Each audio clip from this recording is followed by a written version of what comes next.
사도신경.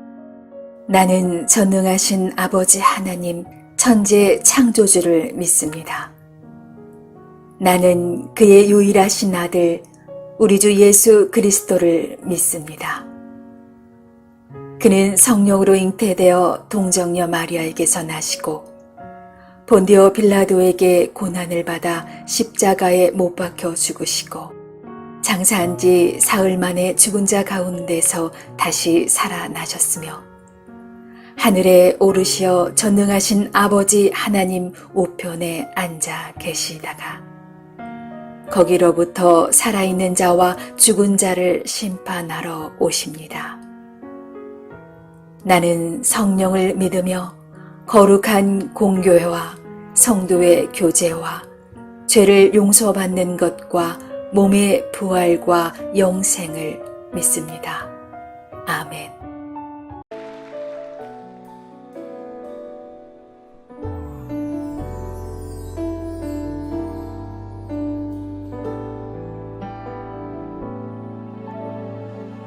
주님 다시 오실 때까지 나는 이 길을 가리라. 좁은 문 좁은 길 나의 십자가 지고 나의 가는 이 길 끝에서 나는 주님을 보리라. 영광의 내 주님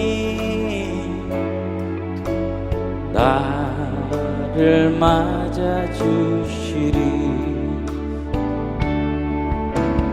주님 다시 오실 때까지 나는 일어나 달려가리라. 주의 영광 온 땅 덮을 때 나는 일어나 노래하리. 와우와. 내 사모하는 주님 온 세상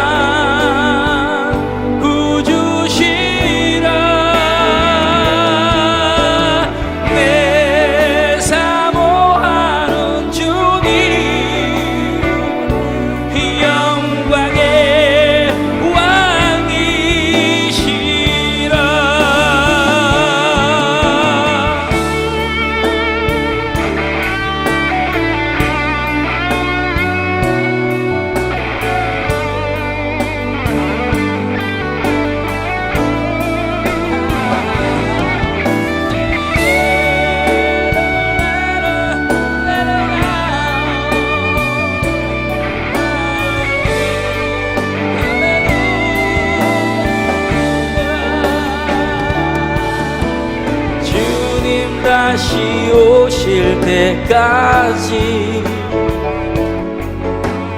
나는 일어나 달려가리라. 주의 영광 온 땅 덮을 때 나는 일어나 노래하리.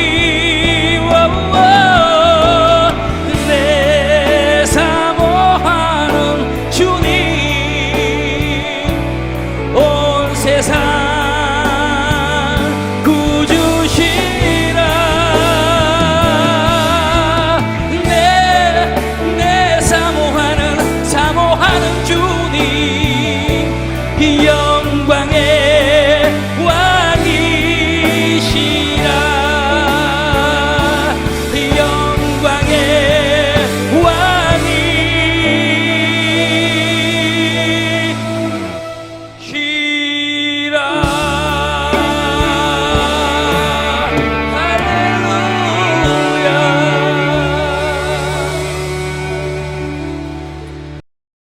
제8장. 사무엘이 늙음에 그의 아들들을 이스라엘 사사로 삼으니 장자의 이름은 요엘이요 차자의 이름은 아비야라. 그들이 브엘세바에서 사사가 되니라. 그의 아들들이 자기 아버지의 행위를 따르지 아니하고 이익을 따라 뇌물을 받고 판결을 굽게 하니라. 이스라엘 모든 장로가 모여 라마에 있는 사무엘에게 나아가서 그에게 이르되, 보소서, 당신은 늙고 당신의 아들들은 당신의 행위를 따르지 아니하니 모든 나라와 같이 우리에게 왕을 세워 우리를 다스리게 하소서. 우리에게 왕을 주어 우리를 다스리게 하라 했을 때 사무엘이 그것을 기뻐하지 아니하여 여호와께 기도하매 여호와께서 사무엘에게 이르시되, 백성이 내게 한 말을 다 들으라. 이는 그들이 너를 버림이 아니요 나를 버려 자기들의 왕이 되지 못하게 함이니라. 내가 그들을 애굽에서 인도하여 낸 날부터 오늘까지 그들이 모든 행사로 나를 버리고 다른 신들을 섬김같이 내게도 그리하는도다. 그러므로 그들의 말을 듣되 너는 그들에게 엄히 경고하고 그들을 다스릴 왕의 제도를 가르치라. 사무엘이 왕을 요구하는 백성에게 여호와의 모든 말씀을 말하여 이르되, 너희를 다스릴 왕의 제도는 이러하니라. 그가 너희 아들들을 데려다가 그의 병거와 말을 어거하게 하리니 그들이 그 병거 앞에서 달릴 것이며 그가 또 너희 아들들을 1000부장과 50부장을 삼을 것이며 자기 밭을 갈게 하고 자기 추수를 하게 할 것이며 자기 무기와 병거의 장비도 만들게 할 것이며 그가 또 너희의 딸들을 데려다가 향료 만드는 자와 요리하는 자와 떡 굽는 자로 삼을 것이며 그가 또 너희의 밭과 포도원과 감람원에서 제일 좋은 것을 가져다가 자기의 신하들에게 줄 것이며 그가 또 너희의 곡식과 포도원 소산의 11조를 거두어 자기의 관리와 신하에게 줄 것이며 그가 또 너희의 노비와 가장 아름다운 소년과 나귀들을 끌어다가 자기 일을 시킬 것이며 너희의 양떼 10분의 1을 거두어 가리니 너희가 그의 종이 될 것이라. 그날에 너희는 너희가 택한 왕으로 말미암아 부르짖되 그날에 여호와께서 너희에게 응답하지 아니하시리라. 백성이 사무엘의 말 듣기를 거절하여 이르되, 아니로소이다. 우리도 우리 왕이 있어야 하리니 우리도 다른 나라들 같이 되어 우리의 왕이 우리를 다스리며 우리 앞에 나가서 우리의 싸움을 싸워야 할 것이니이다. 사무엘이 백성의 말을 다 듣고 여호와께 아뢰매 여호와께서 사무엘에게 이르시되, 그들의 말을 들어 왕을 세우라. 사무엘이 이스라엘 사람들에게 이르되, 너희는 각기 성읍으로 돌아가라 하니라.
샬롬, 반갑습니다. 오늘 하루도 하나님의 통치와 다스림이 우리 삶에 충만하기를 원합니다.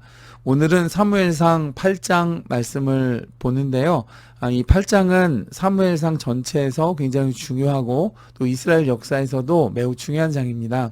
왜냐하면 아주 중요한 변화가 일어나는데 이전까지는 이스라엘은 하나님께서 직접 다스리고 통치하시던 신정 정치를 받는 하나님 백성이었습니다.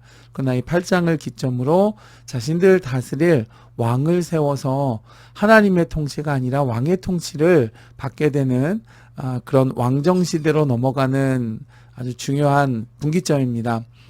오늘 말씀에 이 사무엘 선지자가 연로했다 그랬습니다. 그러나 하나님의 영감을 받아서 대언하는 선지자는 사무엘 이후에 좀처럼 일어나지 않았습니다. 그래서 어쩔 수 없이 사무엘의 두 아들들을 선지자로 세웠습니다. 한 아들의 이름은 요엘, 그래서 야훼는 나의 하나님이시다 이런 뜻이고, 또 다른 아들은 아비야라는 이름으로 이 이름은 야훼는 나의 아버지시다 이런 뜻입니다. 그러나 이들은 자신들의 이름과는 다르게 사무엘의 뒤를 쫓지 않았습니다. 뇌물을 받기도 하고 또 제사를 소홀히 했습니다. 이것을 이유로 이스라엘 백성들은 사무엘을 찾아가서 자신들을 이끌어줄 왕을 세울 수 있도록 해달라고 요구했습니다. 근데 그 앞에 7장 15절을 보면 그 이전까지는 사무엘이 하나님의 말씀을 받아 이스라엘을 이끌고 또 다스리고 있었습니다. 그래서 사무엘은 이것을 두고 하나님께 기도했다 그랬습니다. 그때 하나님께서는 이렇게 요구하는 이스라엘의 동기와 또 그 의도까지 정확하게 간파하셔서 사무엘에게 응답하셨습니다. 함께 읽은 본문 7절 말씀을 보면 그들이 너를 버림이 아니고 나를 버려서 자기들의 왕이 되지 못하게 함이니라 이렇게 말씀하셨습니다. 이 말이 의미하는 바는 두 가지입니다. 첫 번째는 그들이 하나님의 통치를 원하지 않았다는 것입니다. 표면적으로는 사무엘은 늙고 그 뒤를 이은 아들들이 온전히 제사장을 감당하지 못하니까 사무엘을 대신해 자신들을 이끌 강력한 지도자를 원한다. 이제 이것이 표면적인 이유였지만 실상은 하나님의 통치를 받는 것을 원하지 않았다는 것입니다.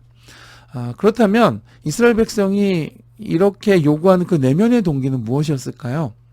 그것은 이어지는 8절 후반부를 보시면 그들이 모든 행사로 나를 버리고 다른 신들을 섬김같이 그랬습니다. 그러니까 자신들의 삶에 뿌리 깊게 내려진 가나안 이방족 속의 문화를 버리기 싫었던 것이죠. 그래서 나를 버리고 다른 신들을 섬김같이 이제 이렇게 하나님이 말씀하셨던 것입니다. 그래서 하나님이 사사를 통해서 이스라엘을 통치하시면 이들은 이스라엘 하나님의 율법대로 살아야만 했죠. 그러나 이방 문화 속에는 그 이방 신들의 음란하고 또 현세적인 요소들이 가득해서 이 땅을 살아가는 데에 오감을 만족시켜주는 모든 쾌락적인 문화들이 거기에 도사리고 있었습니다. 그래서 이스라엘 백성이 이미 하나님을 떠나서 자기 소견에 옳은 대로 이 세상 흐름을 따라 살던 백성들이었기 때문에 지금 누리는 삶의 달콤함과 죄성을 버리기 싫었던 것이죠. 그래서 여러분 이것이 바로 죄의 무서운 속성입니다.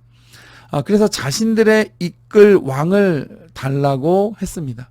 그렇게 되면 하나님의 통치대로 살지 않고 왕을 따라서 자신들이 원하는 대로 살 수 있을 것이다 라고 판단했던 것이죠. 여러분 이것이 왕을 달라는 이스라엘 백성들의 숨은 의도였습니다. 그래서 8절을 보면 하나님께서 그것을 정확히 간파하셨음을 알 수 있죠.